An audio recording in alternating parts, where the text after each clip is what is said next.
రాజస్థాన్ ఎడారిలో ఒక గ్రామం నిశ్శబ్దంగా నిలిచిపోయింది. రాత్రి పడితే గాలి కూడా భయంతో మూగబోతుంది. ఆ గ్రామం పేరు కుల్ధారా. ఒకప్పుడు ఈ గ్రామం సంపదతో కళకళలాడింది. వందలాది కుటుంబాలు ఆనందంగా జీవించేవి. ఒక రాక్షసుడి చూపు ఈ గ్రామం మీద పడింది. సలీం సింగ్ అధికారం కోసం ఒక అమాయక అమ్మాయి జీవితాన్ని కోరుకున్నాడు. ఆమె గౌరవాన్ని కాపాడేందుకు గ్రామం ఒక నిర్ణయం తీసుకుంది. ఒకే రాత్రిలో అందరూ గ్రామాన్ని వదిలి వెళ్ళిపోయారు. వెళ్లే ముందు వారు ఒక శాపం పెట్టారు.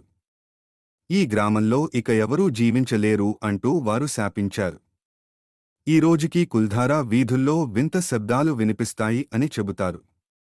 కొంతమంది ఇంకా అక్కడ ఒక ఆత్మ తిరుగుతుందని నమ్ముతారు. కుల్ధారా అది బ్రతికి ఉన్న శాపం. చూసినందుకు ధన్యవాదాలు.